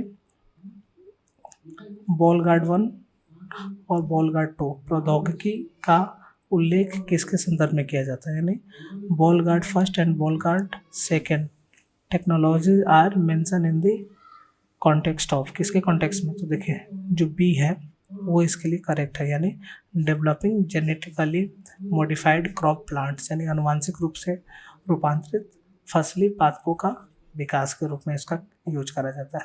आइए नेक्स्ट क्वेश्चन देख लेते हैं, क्वेश्चन नंबर 68 क्या बोल रहा है, in the pressure cooker the temperature at which the food is cooked depends mainly upon which of the following, यानी किसी प्रेशर कुकर में जिस ताप पर खाद्य पकाए जाते हैं वह मुख्यतः निम्नलिखित में से किन पर निर्भर करता है। ठीक है, तो देखिए इसका करेक्ट आंसर सी है, यानी 1 and 3। 1 ढक्कन में स्थित क्षेत्र का क्षेत्रफल और डी ढक्कन का भार, यानी area of the hole in the lid और वेट ऑफ द लिड। आइए नेक्स्ट क्वेश्चन देख लेते हैं इसके बाद, क्वेश्चन नंबर 69 क्या बोल रहा है यहाँ पे कि निम्नलिखित पर विचार कीजिए, कंसीडर द फॉलोइंग, और उसके बाद बोल रहा है कि उपयुक्त में से किन्हें कृत्रिम संश्लेषित माध्यम से संवर्धित किया जा सकता है, यानी can be cultured in artificial synthetic medium. तो ये इस दोनों को, पहला और दूसरा, जीवाणु और कॉक, बैक्टीरिया और फंगी। ये वायरस नहीं होगा क्योंकि ये लिविंग होस्ट है। आइए नेक्स्ट क्वेश्चन देख लेते हैं। Question number 70। क्वेश्चन नंबर 70, ठीक है। यहाँ पे दो स्टेटमेंट दिया हुआ है, पूछ रहा है कि कौन सा स्टेटमेंट सही है, करेक्ट है, आपको बताना है। करेक्ट स्टेटमेंट चूज करना है। तो पहला स्टेटमेंट क्या है कि एडिनो वायरस के एकल तंतु डीएनए संजीन यानी जीनोम होते हैं, जबकि रेट्रो वायरसों में द्वितंतु डीएनए संजीन जीनोम होते हैं। पहला स्टेटमेंट सही नहीं है, ये रॉन्ग है। दूसरा है कि common cold is sometime caused by an adenovirus whereas AIDS is cause by a retrovirus. ये सेकेंड वाला स्टेटमेंट करेक्ट हो जाता है, यानी कभी कभी समान जुकाम एंटेनोवायरस के कारण होता है, जबकि एड्स यानी AIDS रेट्रोवायरस के कारण होता है, यानी ये बी इसके लिए करेक्ट आंसर हो जाता है। आइए नेक्स्ट क्वेश्चन देखते हैं। Question number 71। क्वेश्चन नंबर 71, यहाँ पे 71 में क्या बोल रहा है? जल किसी अन्य द्रव की अपेक्षा अधिक पदार्थों को घोल सकता है, क्योंकि यानी water can dissolve more substances than any other liquid because. देखिए इसका जो पहला है स्टेटमेंट यही इसके लिए सही हो जाता है, यानी इसकी प्रकृति द्विध्रुवीय है, यानी it is dipolar in nature. Good conductor ये ऑफ हीट ये नहीं होगा, हाई वैल्यू ऑफ स्पेसिफिसिटी ये भी नहीं होगा, ऑक्साइड ऑफ हाइड्रोजन ये भी नहीं होगा, यानी ये तीनों नहीं होगा। पहला स्टेटमेंट इसके लिए सही है, यानी ये इसका करेक्ट आंसर हो जाता है। आइए नेक्स्ट क्वेश्चन देखते हैं। Question number 72। Question number 72। Question number 72 क्या बोल रहा है? यहाँ पे बोल रहा है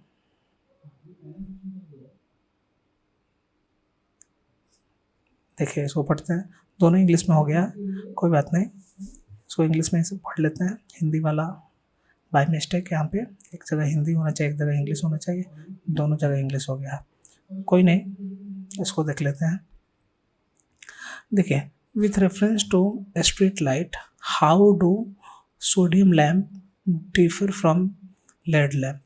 यानी यहाँ पे बोल रहा है, जो स्ट्रीट लाइट के रेफरेंस में बोल रहा है कि how do sodium light lead light से कैसे डिफर है, अलग है, ये पूछ रहा है। ठीक है, तो देखिए इसका करेक्ट आंसर सी है, यानी 1 and 3rd ओनली, यानी sodium lamp produce light in the 360 degrees but it is not so in the case of LED lamp, पहला। और तीसरा जो स्टेटमेंट है, this spectrum of visible light from sodium lamp is almost monochromatic while lead lamp offer significant color advantage in street light। यानी first और third सही हो जाएगा, और ये सेकेंड वाला जो स्टेटमेंट है, as a street light sodium lamp have an longer life span than LED, ये वाला स्टेटमेंट गलत हो जाता है, यानी सेकेंड स्टेटमेंट गलत है और फर्स्ट एंड थर्ड सही है, यानी इसका सी करेक्ट आंसर हो जाता है। ठीक है, आइए नेक्स्ट क्वेश्चन देख लेते हैं। Question number 73। क्वेश्चन नंबर 73 में क्या बोल रहा है? द टर्म ACE2 पद का उल्लेख किस संदर्भ में किया जाता है? ठीक है, तो देखिए इसका जो है डी आंसर जो है ये करेक्ट है, यानी डी में क्या है? स्प्रेड ऑफ वायरल डिजीज, यानी विषाणुजनित रोगों का प्रसार के रूप में ACE2 का उल्लेख किया जाता है, इसके बारे में बात किया जाता है। ठीक है, आइए नेक्स्ट क्वेश्चन देख लेते हैं। क्वेश्चन नंबर 74, क्या है?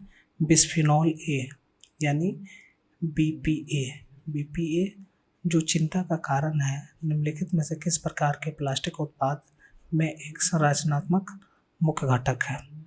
यानी की component in the manufacture of which of the following kinds of plastic.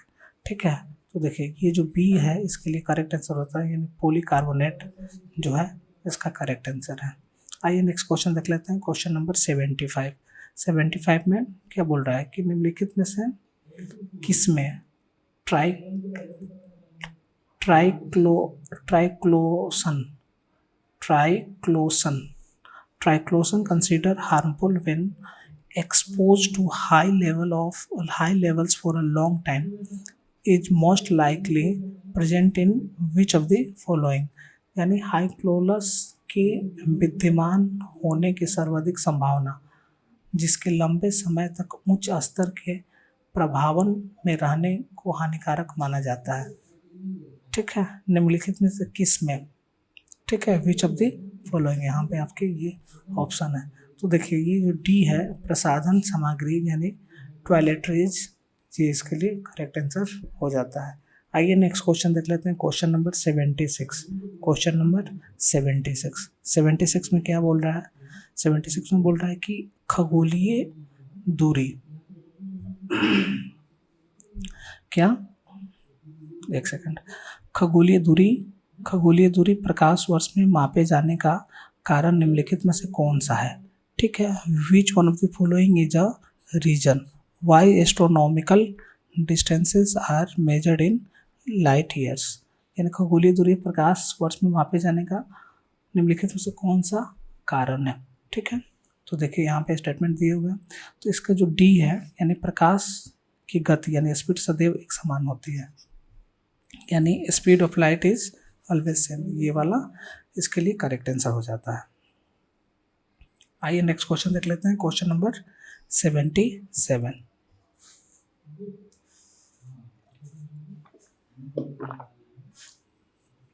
Question number 77 देख लेते हैं। इसमें क्या बोल रहा है कि हमने ब्रिटिश मॉडल पर आधारित संसदीय लोकतंत्र को अपनाया है, किंतु हमारा मॉडल उस लोकतंत्र से किस प्रकार भिन्न है।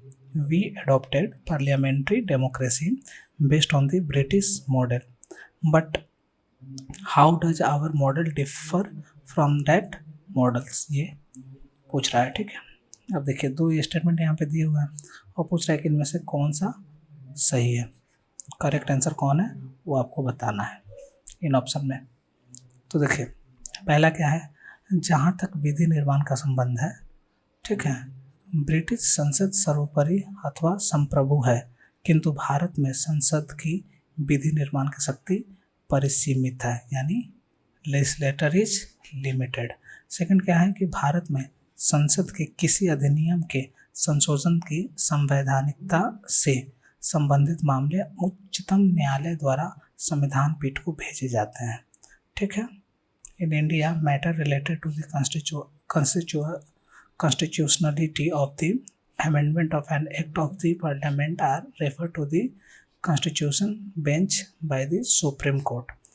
तो ये दोनों स्टेटमेंट इस संदर्भ में सही हो जाते हैं, यानी सी इसका जो है करेक्ट आंसर हो जाता है, बोथ 1 और 2। आइए नेक्स्ट क्वेश्चन देख लेते हैं, क्वेश्चन नंबर 78। क्वेश्चन नंबर 78 को देखते हैं। क्वेश्चन नंबर 78 क्या बोल रहा है, संघ सरकार के संदर्भ में बोल रहा है। क्वेश्चन नंबर 78 संघ सरकार के संबंध में बोल रहा है। ठीक है, with reference to union government, यहाँ पे दो स्टेटमेंट दिया हुआ है और पूछ रहा है कि कौन सा स्टेटमेंट करेक्ट है इसके संदर्भ में। ठीक है, तो देखिए जब दोनों स्टेटमेंट पढ़िएगा तो आपको पता चलेगा कि स्टेटमेंट सेकंड जो है वो करेक्ट है, यानी प्रशासनिक सुधार आयोग 1966 के संस्तुति के आधार पर वर्ष 1970 में कार्मिक विभाग का गठन किया गया और इसे प्रधानमंत्री के प्रभार के अधीन रखा गया। ये वाला जो स्टेटमेंट है ये यहाँ पे करेक्ट हो जाता है। ठीक है, आइए नेक्स्ट क्वेश्चन देख लेते हैं, क्वेश्चन नंबर 79। क्वेश्चन नंबर 79 क्या पूछ रहा है कि भारत के संविधान के किस अनुच्छेद के अंतर्गत निजता का अधिकार संरक्षित है, यानी right to privacy is protected under which article of the constitution of India. तो देखिए आर्टिकल जो 21 है इसके अंदर क्या है कि राइट टू प्राइवेसी के बारे में बात करता है। ठीक है, नेक्स्ट क्वेश्चन देखते हैं, क्वेश्चन नंबर 80। यहाँ पे फिर से दो स्टेटमेंट दिया हुआ है और पूछ रहा है कि कौन सा स्टेटमेंट करेक्ट है। ठीक है, तो देखिए पहला जो स्टेटमेंट है वो करेक्ट नहीं है। क्यों करेक्ट नहीं है कि देखिए स्टेटमेंट क्या बोल रहा है कि भारत में ऐसा कोई कानून नहीं है जो प्रत्याशियों को किसी प्रकार लोकसभा के चुनाव में 3 निर्वाचन से लड़ने से रोकता हो। ये स्टेटमेंट गलत है, यहाँ पे 3 नहीं होगा, क्या होगा, अगर 2 होता तो सही होता, इसलिए यहाँ पे ये पहला स्टेटमेंट रॉन्ग हो जाता है। दूसरा स्टेटमेंट है कि 1991 के लोकसभा चुनाव में श्री देवी लाल ने 3 लोकसभा निर्वाचन क्षेत्रों में चुनाव लड़ा। ये स्टेटमेंट सही है, ठीक है, क्योंकि ये 1996 में जाके ये नियम चेंज हुआ। और तीसरा स्टेटमेंट क्या बोल रहा है कि वर्तमान नियमों के अनुसार यदि कोई प्रत्याशी किसी एक संघ सभा चुनाव में कई निर्वाचन क्षेत्रों में चुनाव लड़ता है तो उसकी पार्टी को उस निर्वाचन क्षेत्र के उपचुनावों का खर्चा उठाना चाहिए जिन्हें उसने खाली किया, बशर्ते वह सभी चुनाव क्षेत्रों में विजयी हुआ हो। तो देखिए ये स्टेटमेंट भी रॉन्ग हो जाता है, यानी जो दूसरा स्टेटमेंट है यहाँ पे वो सही है, यानी बी 2 ओनली यहाँ पे करेक्ट हो जाएगा। आइए नेक्स्ट क्वेश्चन देखते हैं, क्वेश्चन नंबर 81। क्वेश्चन नंबर 81 देखते हैं। क्वेश्चन नंबर 81 में क्या बोल रहा है, यहाँ पे बोल रहा है, यहाँ पे स्टेटमेंट दिया हुआ है और पूछ रहा है कि कौन सा स्टेटमेंट करेक्ट है, वो आपको बताना है। तो देखिए स्टेटमेंट क्या दिया हुआ है कि यहाँ पे right to city is an agreed human right and human habitat monitors the commitments made by each country in this regard. Each country यहाँ पे आ गया, सभी के बारे में, यानी सभी देशों द्वारा की गई प्रतिबद्धता को मॉनिटर करता है। तो यहाँ पे ये स्टेटमेंट कर दो, एक्सट्रीम हो गया ना, सभी के बारे में, ईच कंट्री के बारे में बात कर रहा है, तो ये स्टेटमेंट गलत हो गया।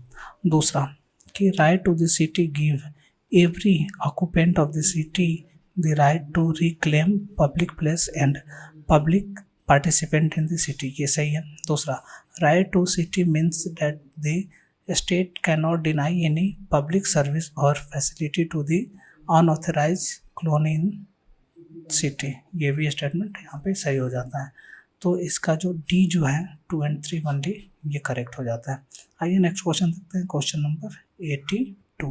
क्वेश्चन नंबर 82, भारत के संदर्भ में निम्नलिखित कथनों पे विचार कीजिए विथ रेफरेंस टू इंडिया।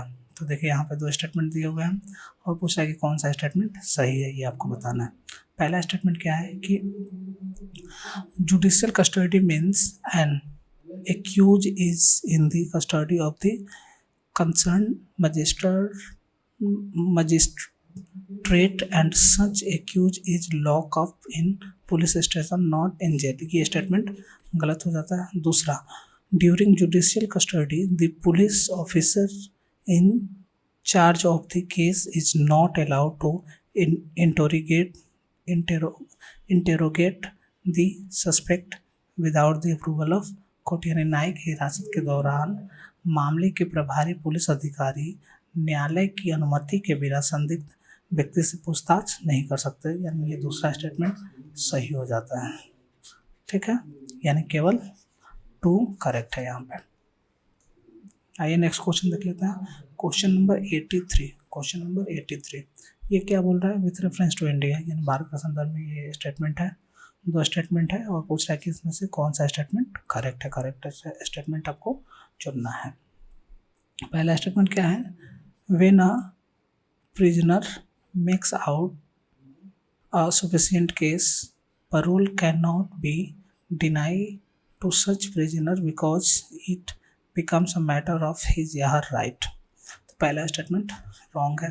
दूसरा क्या बोल रहा है, state governments have their own prisoners release on parole rule, ये जो कैदी को पैरोल पे छोड़ने के लिए राज्य सरकारों के अपने नियम है, ये वाला स्टेटमेंट सही है भारत के संदर्भ में, यानी सेकंड जो है ऑप्शन यानी बी 2 ओनली करेक्ट है। आइए नेक्स्ट क्वेश्चन देख लेते हैं, क्वेश्चन नंबर 84। क्वेश्चन नंबर 84 ये क्या बोल रहा है, ये बोल रहा है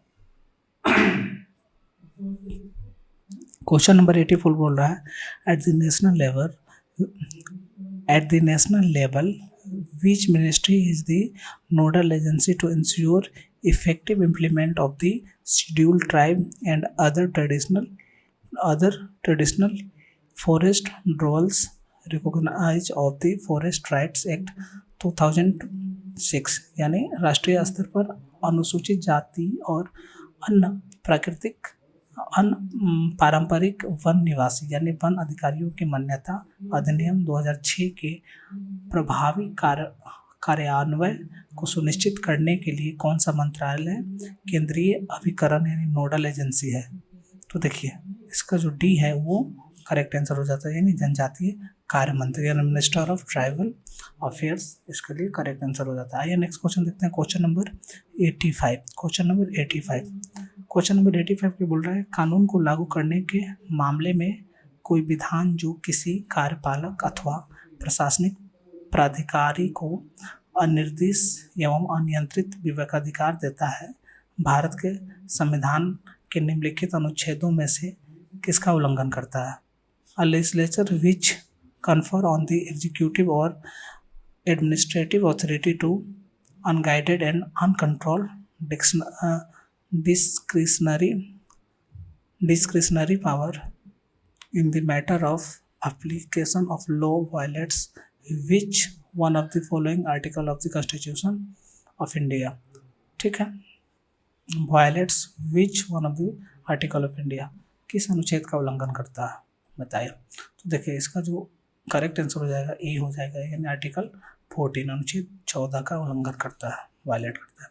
आइए नेक्स्ट क्वेश्चन देखते हैं, क्वेश्चन नंबर 86 क्या बोल रहा है, ये बोल रहा है कि विच one of the following in Indian polity is an essential feature that indicate that it is a federal in character, यानी भारतीय राज्य व्यवस्था में निम्नलिखित में से कौन सी अनिवार्य विशेषता है जो यह दर्शाती है कि उसका स्वरूप संघीय है।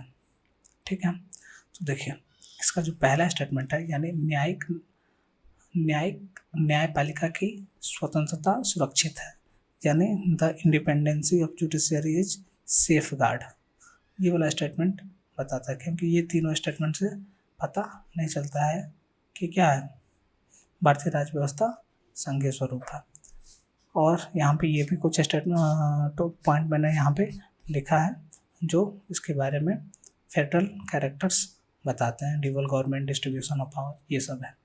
ठीक है, इंडिपेंडेंसी ऑफ जुडिशरी, तो इससे आप देख सकते हैं। आइए नेक्स्ट क्वेश्चन देखते हैं, क्वेश्चन नंबर 87 में क्या बोल रहा है, यहाँ पे best define the term state, यानी सर्वोत्तम रूप से राज्य जो स्टेट शब्द है उसको कौन सा स्टेटमेंट परिभाषित करता है। ठीक है, तो देखिए जब आप ये चारों स्टेटमेंट पढ़िएगा तो आपको पता चलेगा ये जो पहला स्टेटमेंट है यानी a community of person permanently occupy a defined territory independent of external control and possessing and organise government, यानी व्यक्तियों का एक समुदाय जो बिना किसी बाह्य नियंत्रण की एक निश्चित भूभाग में अस्थायी रूप से निवास करता है और जिसकी एक संघीय सरकार है, ये वाला स्टेटमेंट है ये करेक्ट हो जाता है। ये जो है आइडियल स्टेट के बारे में कुछ बता रहा है, तो यहाँ पे सर्वोत्तम रूप से परिभाषित कौन सा करता है, यानी best define the term state, best रूप से कौन डिफाइन कर रहा है, तो ये ए जो है इसके लिए करेक्ट हो जाता है। ठीक है, आइए नेक्स्ट देखते हैं क्वेश्चन नंबर 88। क्वेश्चन नंबर 88 क्या बोल रहा है, with reference to Indian judiciary consider the following statement, यानी भारतीय न्यायपालिका के संदर्भ में यहाँ पे 2 स्टेटमेंट दिया हुआ है और पूछ रहा है कि इसमें से कौन सा स्टेटमेंट जो है वो करेक्ट है यानी सही है। तो देखिए पहला स्टेटमेंट क्या बोल रहा है, एनी रिटायर्ड जज of the supreme court of India can be called back to seat and act as a supreme court जज by the chief justice of India with prior permission of the president of India, ये पहला statement सही है। दूसरा है कि a high court in India has the power of review it's on judgement as the supreme court जज, यानी भारत के किसी भी उच्च न्यायालय को अपने निर्णय के पुनर्वलोकन की शक्ति प्राप्त है जैसा कि उच्चतम न्यायालय के पास है, ये भी स्टेटमेंट सही है। दोनों स्टेटमेंट इस संदर्भ में सही है, यानी सी इसका करेक्ट हो जाएगा, बोथ 1 and 2। आइए नेक्स्ट क्वेश्चन देखते हैं, क्वेश्चन नंबर 89, यानी भारत के संदर्भ में निम्नलिखित कथनों पर विचार कीजिए, with reference to India consider the following statement. ठीक है, यहाँ पे क्या बोला है, भारत में केवल एक ही नागरिकता और एक ही अधिवास है, यानी सिटीजनशिप एंड डोमिसाइल, ये पहला स्टेटमेंट सही है। दूसरा क्या है, जो व्यक्ति जन्म से नागरिक को केवल वहीं राष्ट्राध्यक्ष, ये स्टेटमेंट सही नहीं है। जिस विदेशी को एक बार नागरिकता दी गई किसी भी परिस्थिति में उसे वंचित नहीं किया, ये भी स्टेटमेंट सही नहीं है। यानी इसका पहला जो स्टेटमेंट है वो सिर्फ सही है, यानी ये इसका करेक्ट आंसर हो जाएगा, यानी वन वनली। आइए नेक्स्ट क्वेश्चन देखते हैं, क्वेश्चन नंबर 90। क्वेश्चन नंबर 90 क्या बोल रहा है कि निम्नलिखित में से कौन सा कारक किसी उदार लोकतंत्र में स्वतंत्रता को सर्वोत्तम सुरक्षा को नियत करता है, यानी विच one of the following factors constitute the best safeguard of liberty in liberal democracy. ठीक है, सर्वोत्तम रूप से सुरक्षा को नियत करता है। ठीक है, यानी best safeguard of liberty in liberal democracy. Factor है, इसमें पूछ रहा है कि कौन सा फैक्टर। तो देखिए, ये जो डी है, शक्तियों का पृथक्करण यानी सेपरेशन ऑफ पावर, ये इसके लिए करेक्ट आंसर हो जाता है। कौन सा कारक किसी उदार लोकतंत्र में स्वतंत्रता की सर्वोत्तम सुरक्षा को नियत करता है, यानी विच one of the following factor constitute this best safeguard of liberty in liberal democracy. शक्तियों का पृथक्करण, एक प्रतिबद्ध न्यायपालिका, क्या होगा यहाँ पे, मुझे तो ये लग रहा है ए, अ कमिटेड जुडिशियरी, स्वतंत्रता को स्वतंत्र सुरक्षा को नियत करता है, सेफ गार्ड ऑफ लिबर्टी, एक प्रतिबद्ध न्यायपालिका, अ कमिटेड जुडिशियरी यहाँ पे होना चाहिए। आप बताइए पहला होगा या ये होगा या डी होगा, कमेंट बॉक्स में आप सही बता सकते हैं। आइए नेक्स्ट क्वेश्चन देखते हैं, question number 91। Under the Indian constitution concentration of wealth violets, यानी भारतीय संविधान के अंतर्गत धन का केंद्रीकरण किसका उल्लंघन करता है। तो देखिए, the directive principle of state policy, यानी ये राज्य के नीति के निर्देशक तत्व, यानी DPSP। आइए नेक्स्ट क्वेश्चन देखते हैं, question number 92। What is the position of the right to property in India, यानी भारत में संपत्ति का अधिकार की क्या स्थिति है। ठीक है, यहाँ पे 3 स्टेटमेंट दिए हुए। करेक्ट आंसर हो जाएगा आपका बी, यह विधिक अधिकार है जो किसी भी व्यक्ति को प्राप्त है, legal right available to any person, ये स्टेटमेंट सही है। देखिए सी क्या बोल रहा है, ये मूल अधिकार है जो केवल नागरिकों को प्राप्त नहीं है, ऐसी बात नहीं है। ठीक है, वो ये बोल रहा है कि legal right available to citizens only, ये भी सही नहीं है। और ये neither fundamental right non legal right, ये भी स्टेटमेंट सही नहीं है। ये लीगल राइट है, ठीक है, जो किसी को प्राप्त है, अवेलेबल टू एनी पर्सन, सबको प्राप्त है। ठीक है, यानी बी जो है ये करेक्ट है, फंडामेंटल राइट्स नहीं है, ये सिर्फ लीगल राइट्स है। ठीक है, आइए नेक्स्ट क्वेश्चन देख लेते हैं, क्वेश्चन नंबर 93। क्वेश्चन नंबर 93 क्या पूछ रहा है, what was the exact constitutional status of India on 26 जनवरी 1950, यानी 26 जनवरी 1950 को भारत की वास्तविक संवैधानिक स्थिति क्या थी। ठीक है, ये जो बी है इसका करेक्ट आंसर हो जाएगा, यानी संपूर्ण प्रभुत्व संपन्न लोकतांत्रिक गणराज्य, अ सोवरेन डेमोक्रेटिक रिपब्लिक। ठीक है, आइए नेक्स्ट क्वेश्चन देखते हैं, क्वेश्चन नंबर 94। 94 क्या बोल रहा है, कॉन्स्टिट्यूशनल गवर्नमेंट मीन्स, यानी संवैधानिक सरकार का आशय क्या है। ठीक है, तो देखिए यहाँ पे 4 स्टेटमेंट दिए हुए हैं। देखिए जो डी है ये इसके लिए सही हो जाता है, कोई सरकार जो संविधान की सीमाओं से प्रतिबद्ध हो, और government limited by the term of the constitution, ये वाला स्टेटमेंट इसके संदर्भ में सही हो जाता है। बाकी ये तीनों स्टेटमेंट इसके संदर्भ में सही नहीं है। आइए नेक्स्ट क्वेश्चन देख लेते हैं, question number 95। With reference to India the term Halbi, Ho, कुई परटेन टू, यानी भारत के संदर्भ में हालवी हो कोई पद किससे संबंधित है। ठीक है, तो देखिए ये एक लैंग्वेज है, ये जनजातीय भाषा है, यानी ट्राइबल लैंग्वेजेस है। ठीक है, आइए नेक्स्ट क्वेश्चन देख लेते हैं। क्वेश्चन नंबर 96 क्या बोल रहा है, भारत रत्न और पद्म पुरस्कारों के संबंध में, यानी ये भारत रत्न और पद्म अवार्ड के विषय में यहाँ पे स्टेटमेंट दिया हुआ है, इसके संबंध में है। तो बोल रहा है कि कौन सा सही नहीं है, यहाँ पे ध्यान देना है कौन सा सही नहीं है, नॉट राइट आपको चुनना है। तो देखिए कौन सा राइट नहीं है। यहाँ पे क्या दिया है, पहला कि भारत रत्न और पद्म पुरस्कार भारत के संविधान के अनुच्छेद 18A के अंतर्गत उपाधित है, तो नहीं, ये स्टेटमेंट गलत हो जाता है। दूसरा स्टेटमेंट क्या है कि वर्ष 1954 में प्रारंभ किए गए पद्म पुरस्कारों को केवल एक बार निलंबित किया गया था। देखिए ये भी स्टेटमेंट गलत हो जाता है। तीसरा स्टेटमेंट है कि the number of Bharat Ratna award is restricted to the maximum of 5 in the particular year, ये भी स्टेटमेंट गलत है। 5 नहीं होगा, यहाँ पे क्या होगा, 3 होगा। ठीक है, तो पूछ रहे हैं कि उपयुक्त में से कौन से सही नहीं है, तो तीनों सही नहीं है स्टेटमेंट, तो इसका डी जो है वो करेक्ट हो जाएगा, 1, 2 and 3, यानी ये तीनों सही नहीं है, यानी डी इसका करेक्ट आंसर हो जाएगा।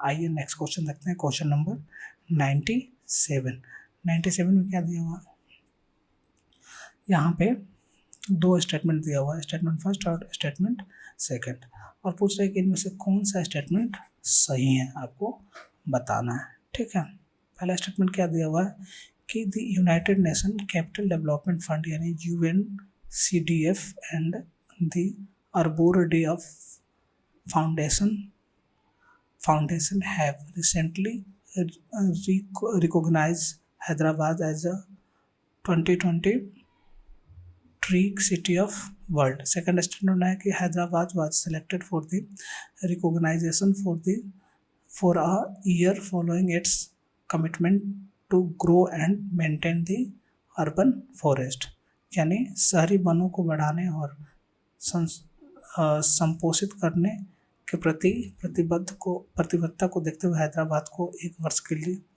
के लिए इस मान्यता हेतु चयन किया गया है। ठीक है, ये दोनों स्टेटमेंट जो हैं वो करेक्ट नहीं है। ठीक है, यहाँ पे इसका करेक्ट आंसर हो जाएगा डी, क्या नहीं।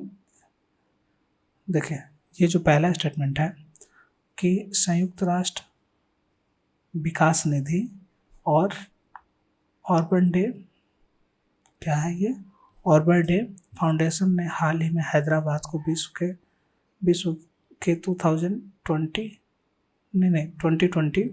ब्रिक्स नगर की मान्यता प्रदान की है। तो देखिए पहला जो स्टेटमेंट है ये सही नहीं है, और जो दूसरा स्टेटमेंट है वो सही है, यानी ये वाला स्टेटमेंट जो है सही है हैदराबाद के बारे में, यानी शहरी वनों को बढ़ाने और संपोषित करने के प्रति प्रतिबद्धता को देखते हुए हैदराबाद का 1 वर्ष के लिए इस मान्यता हेतु चयन किया गया है, यानी डी इसका करेक्ट आंसर हो जाता है। Statement first is not correct but statement second is correct. आइए नेक्स्ट क्वेश्चन देख लेते हैं, क्वेश्चन नंबर 98 में क्या बोल रहा है कि consider the following statement in respect of Laureus world sports award, यानी लॉरियस वर्ल्ड स्पोर्ट्स अवार्ड के बारे में यहाँ पे, यानी लॉरियस विश्व खेल पुरस्कार के संदर्भ में यहाँ पे 2 स्टेटमेंट दिया हुआ है, 3 स्टेटमेंट दिया हुआ है, और पूछ रहा है कि इसमें से कौन सा करेक्ट है, आपको बताना। तो देखिए पहला जो स्टेटमेंट है कि American golf tiger would was the first winner of this award, देखिए पहला स्टेटमेंट है जो सही है। दूसरा स्टेटमेंट क्या बोल रहा है, the award was received mostly by the Formula 1 player so far, देखिए ये फार्मूला 1 नहीं, ये टेनिस होगा। ठीक है, तो दूसरा स्टेटमेंट यहाँ पे रॉन्ग हो जाता है। तीसरा स्टेटमेंट क्या है, तीसरा स्टेटमेंट है कि Roger Federer receive this award maximum number of times compare to others, ये भी स्टेटमेंट सही है, यानी पहला और तीसरा स्टेटमेंट करेक्ट है, यानी सी इसका करेक्ट आंसर हो जाता है, यानी 1 and 3rd ओनली। आइए क्वेश्चन नंबर 99 देखते हैं। 99 में क्या बोल रहा है? ये बोल रहा है कि consider the following statement in respect of 32nd summer Olympics. ठीक है, उसके बारे में यहाँ पे स्टेटमेंट दिया हुआ है और पूछ रहा है कि कौन सा स्टेटमेंट सही है। तो पहला स्टेटमेंट क्या है कि the official motto of this Olympic is a new world. ये नहीं है, पहला स्टेटमेंट इसका रॉन्ग है। ठीक है, दूसरा क्या है कि इसका मोटो क्या था? मोटो था कि यूनाइटेड बाय इमोशन था 2020 का। देखिए दूसरा स्टेटमेंट है कि sport climbing, surfing, skateboarding, karate and baseball are include in this Olympic. यानी इस ओलंपिक में sport climbing, surfing, skateboarding, karate तथा बेसबॉल को शामिल किया गया है। ये वाला स्टेटमेंट सही है, यानी इसका सिर्फ 2 ओनली करेक्ट हो जाएगा, यानी बी इसका करेक्ट आंसर है। अब देखिए सॉरी, यहाँ पे जो 32nd ओलंपिक का मोटो ये था, यानी ये 2020 वाला। और देखें ये जो था इसका ऑफिशियल मोटो क्या है? वो ये है कि फास्टर, हायर, स्ट्रॉन्गर और ये टुगेदर। ये है फास्टर, हायर, स्ट्रॉन्गर, टुगेदर इसका मोटो है, यानी ऑफिशियल मोटो ऑफ ओलंपिक। ठीक है, आइए नेक्स्ट क्वेश्चन देख लेते हैं। क्वेश्चन नंबर 100, ये क्या बोल रहा है? Consider the following statement in respect of the ICC world test championship के बारे में। यहाँ पे 2 स्टेटमेंट दिया हुआ है और पूछ रहा है कि कौन सा स्टेटमेंट करेक्ट है।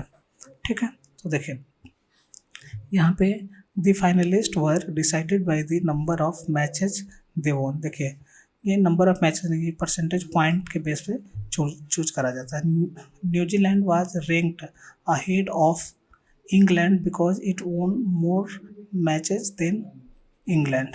तो देखिए यहाँ पे भी मोर मैचेस के बारे में बोल रहा है, तो ये दोनों स्टेटमेंट रॉन्ग हो जाता है, जबकि ये परसेंटेज अधिक पॉइंट गेन करने पे ये चीज़ें होता है। तो देखिए इसका जो डी वाला है ऑप्शन ये करेक्ट हो जाता है। पूछा कि कौन सा करेक्ट है, तो नाइदर वन नॉट टू, ना पहला करेक्ट है ना दूसरा करेक्ट है, यानी इसका डी जो है ना तो 1 ना ही 2, ये करेक्ट आंसर हो जाएगा। देखिए ये GS 21 में ये सब्जेक्ट है यहाँ और ये नंबर ऑफ क्वेश्चन है। तो देखिए इंडियन पॉलिटी से 18 क्वेश्चन आए हैं इसमें, और इंडियन इकोनॉमिक्स से 14, और मिसलेनियस जिसमें स्पोर्ट्स भी है इससे 3 क्वेश्चन आए हैं। ज्योग्राफी जिसमें एग्रीकल्चर भी इंक्लूड है जिससे 12 हैं, और इन्वायरमेंट से 16 क्वेश्चन है। साइंस एंड टेक से 13 क्वेश्चन, एंशिएंट हिस्ट्री से 3, मिडिएवल से 3, आर्ट एंड कल्चर से 5 और मॉडर्न हिस्ट्री से 9 क्वेश्चन।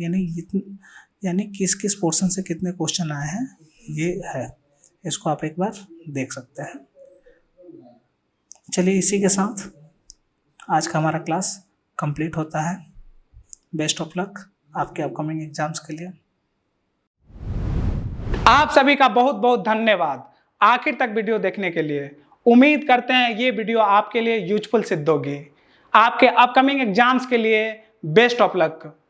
दोस्तों, आप अपनी रचनात्मक टिप्पणियों, आलोचनाओं और सुझावों द्वारा हमारा अगला प्रयास बेहतर करने में मदद कर सकते हैं। कमेंट बॉक्स आप ही की प्रतीक्षा में खुला है। नमस्कार।